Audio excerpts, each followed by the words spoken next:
জান্নাতীরা যখন জান্নাতে ঢুকবে, আল্লাহ তাআলা প্রশ্ন করবেন, ও জান্নাতীরা, এই কোরআনে যত নাজ নেয়ামতের বর্ণনা দিয়েছিলাম তার সবগুলো কি তোমরা পাই টু পাই বুঝে পেয়েছো? জান্নাতীরা বলবে পেয়েছি। হঠাৎ এক জান্নাতি হাত তুলে বলবে, আল্লাহ একটা জিনিস তো পাই নাই। সবাই বলে পাইছি, তুমি পাও নাই। কি পাও নাই? কয় আমনেরই তো পাই নাই। সুবহানাল্লাহ পড়বেন না? আপনাকেই তো পাই নাই।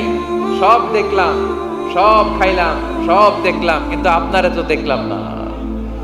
আল্লাহ তাআলা তখন বিশাল জান্নাতের এক কনফারেন্স রুমে সবাইকে বসিয়ে আল্লাহর দিদার মানুষকে দেখাবেন। আল্লাহ তাআলা তার গোপন সৌন্দর্যকে সেদিন জান্নাতীদের সামনে প্রকাশ করে দিবেন।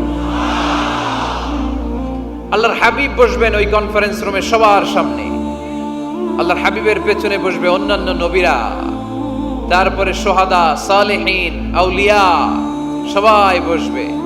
ওই জান্নাতের কনফারেন্স রুমে আমরাও যেন বসার জায়গায় পাই, আল্লাহ তুমি তৌফিক দিয়ে দিও। আল্লাহ তাআলা অনেকগুলো নূরের পর্দার পেছন থেকে নূরের ঝলকানি মারবেন। ওই ঝলকানি এক মুহূর্তের জন্য দিবেন। এক মুহূর্ত। কয় মুহূর্ত? 70,000 নূরের পর্দার কথা বলা হয়, এই বর্ণনাটাও দুর্বল। পর্দা আছে কিন্তু কয় হাজার জানে কে? আল্লাহ। ওই পর্দা সরিয়ে আল্লাহ তাআলা সৌন্দর্যের বা নূরের ঝলকানির এক আলোকচ্ছটা জান্নাতীদের সামনে তুলে ধরবেন এক মুহূর্তের জন্য। কয় মুহূর্ত? আলোকচ্ছটা দিয়েই আবার নাই, আবার সরায় ফেলবেন। ওই এক মুহূর্ত দেখে জান্নাতীরা পাগল হয়ে যাবে, অপলক নেত্রে তাকিয়ে থাকবে। এইভাবে চোখের পলক ফেলবে না, চোখ মেলে তাকিয়ে আছে। কিন্তু সামনে কিন্তু আল্লাহর নূর আর নাই, কারণ ওইটা আসছিল কয় মুহূর্তের জন্য? এক মুহূর্ত পরে নাই। কিন্তু কি যে দেখলাম, কত সুন্দর!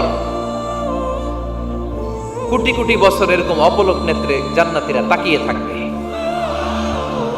ইন্নাল্লাহা জামিলুন ইউহিব্বুল জামাল। আল্লাহ নিজে সুন্দর, সৌন্দর্যকে পছন্দ করেন। আল্লাহর চাইতে সুন্দর কিছু হতে পারে? চিল্লায় বলেন পারে? পৃথিবী সুন্দর, মানুষ সুন্দর, আসমান সুন্দর, জমিন সুন্দর, সুন্দরে সুন্দরে পাল্লা। জানি না কত সুন্দর তুমি আল্লাহ, জানি না কত সুন্দর তুমি আল্লাহ। সুবহানাল্লাহ পড়েন। আল্লাহ তাআলা তার সৌন্দর্যকে সেদিন জান্নাতীদের সামনে তুলে ধরবে।